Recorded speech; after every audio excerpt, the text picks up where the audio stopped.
काके बैठ जाओ अपनी अपनी जगह पे।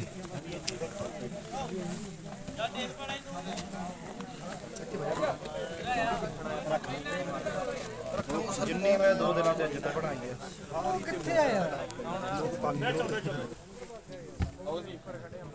वो बोलो ना यार। चलिए कंफर्टेबल है सबको बैठने के लिए।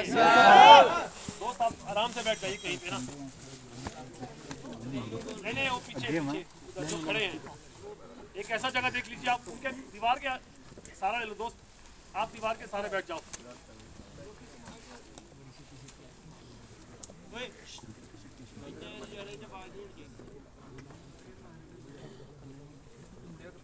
आइए आप आगे आ जाइए पीछे का।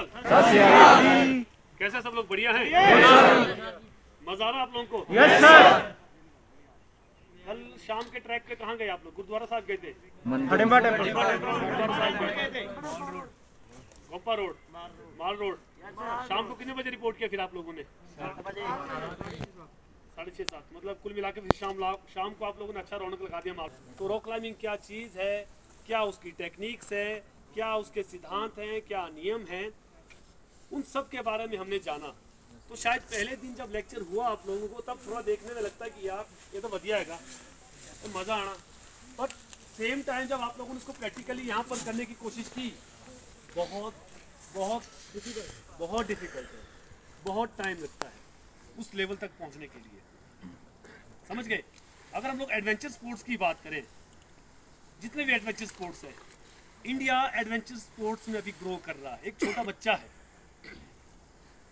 अगर आप रील्स में जाइए, इंस्टा में जाइए या सोशल नेटवर्किंग में जाइए तो यूरोपियन कंट्रीज़ और बहुत सी कंट्रीज़ में एडवेंचर स्पोर्ट्स बिल्कुल प्रो लेवल पे चला हुआ है।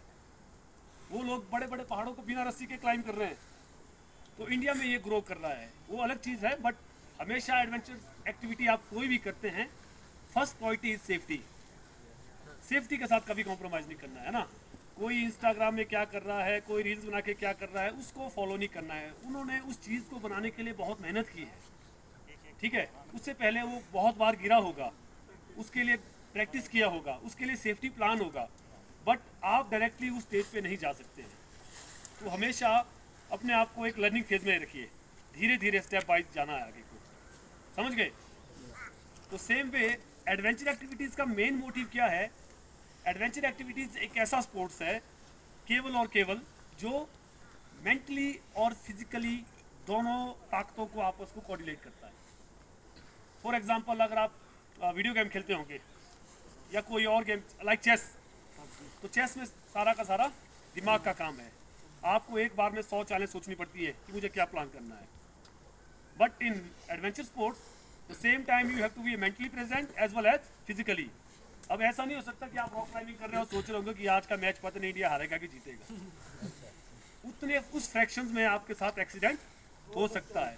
तो ये एडवांटेज है एडवेंचर स्पोर्ट्स का कि यहाँ पर मेंटली और फिजिकली आपको प्रेजेंट रहना पड़ता है, और दोनों जो आपकी ताकत है वो एक साथ ग्रो करती है और अपग्रेड होती है। समझ गए? तो रॉक क्लाइंबिंग से रिलेटेड हम लोगों ने देखा था कि किस तरीके तो कितना एनर्जी लग रहा है, कितना टाइम लग रहा है। अब ऊपर तो पहुँच गए, हम लोग चढ़ गए पहाड़ पे, अब नीचे भी तो उतरना है ना। तो नीचे अगर उसी तरीके से उतरेंगे तो आपको जैसे उस दिन एनडी सर ने बताया था, it is very difficult to descend down. पहाड़ पे चढ़ना और पेड़ पे चढ़ना बहुत आसान होता है, पर नीचे उतरना बहुत मुश्किल। और ऊपर चढ़ते हुए आप लोगों ने मैक्सिमम ताकत अपना लगाया होता है, अपनी ताकत, एनर्जी, है ना, वो सब ऊपर लगता है। नीचे आते वक्त काफ़ी एग्जॉस्ट हो जाता बॉडी, तो नीचे उतरना बहुत मुश्किल हो जाता उसी तरीके से। और सबसे ज़्यादा जो वैल्यू होती है माउंटेन्स में, वो होती है टाइम और एनर्जी की। कि अगर आपने टाइम और एनर्जी को वेस्ट किया, दैट मीन्स अपने आप को आपने फुली डेंजर, पूरे डेंजर में अपने आप को झोंक दिया। तो टाइम का और एनर्जी का बहुत ज़्यादा वैल्यू होता है। तो उस टाइम को बचाने के लिए और एनर्जी को बचाने के लिए नीचे उतरने के लिए हम लोग एक अलग तरह का एक्टिविटी करते हैं जिसको बोलते हैं रैपलिंग। क्या बोलते हैं? रैपलिंग।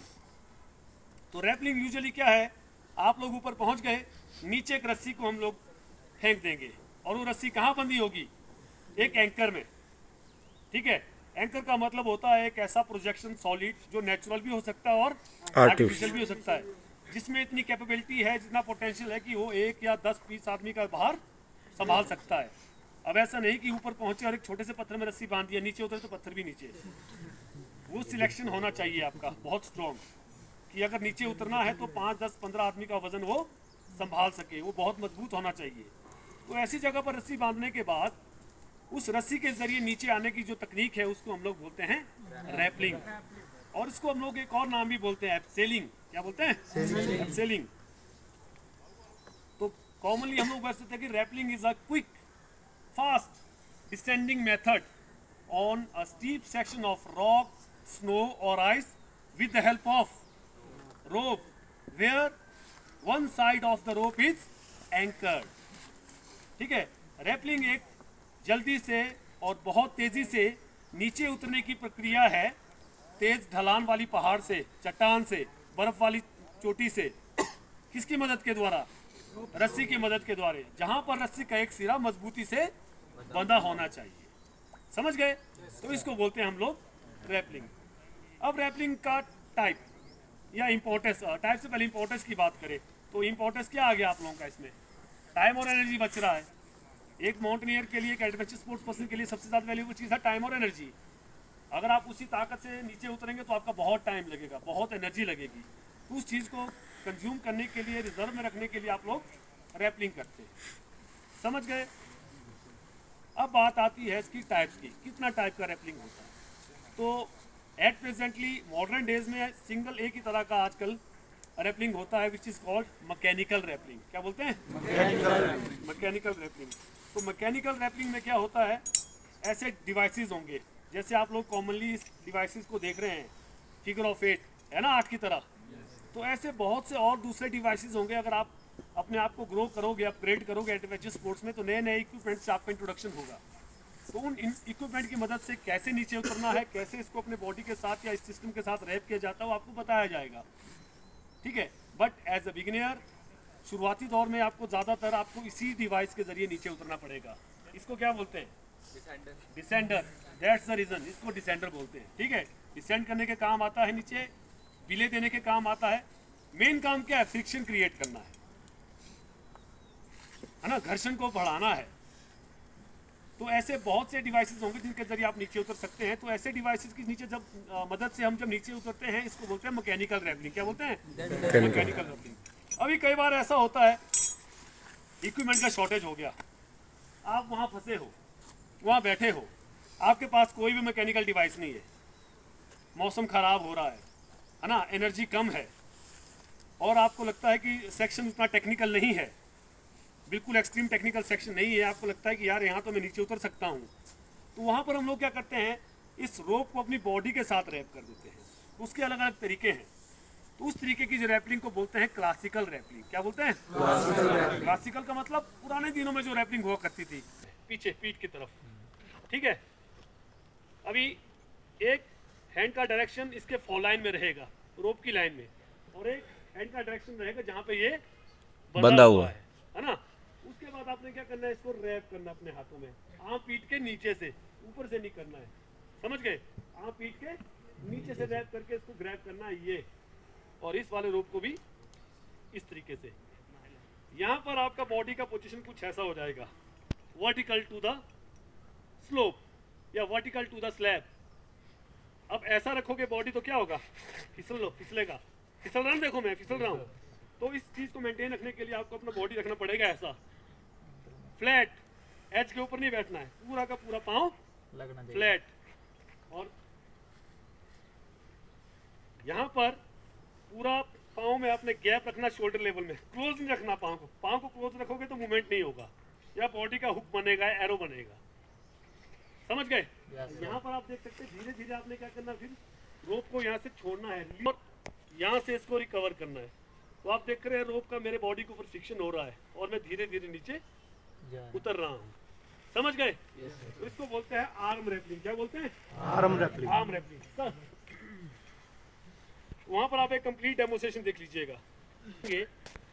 अब ऐसा नहीं हो सकता ना कि अगर आप लोगों को ऑप्शनली क्लासिकल रैपलिंग करना पड़ रहा है और आप टी शर्ट के साथ रैपल करोगे, तो बॉडी को प्रोटेक्ट करने के लिए आपको कोई ना कोई ड्रेस पहनना पड़ेगा। समझ गए? तो यहाँ देखिए पोजीशन, उनका बॉडी बिल्कुल वर्टिकल है, बिल्कुल सीधा खड़े हैं वो वॉल के ऊपर। समझ गए? घुटना बिल्कुल बेंड नहीं करना है, don't bend your knees, apart your leg as per your shoulder level, और आर्म्स को पूरा स्ट्रेच करना है, समझ गए?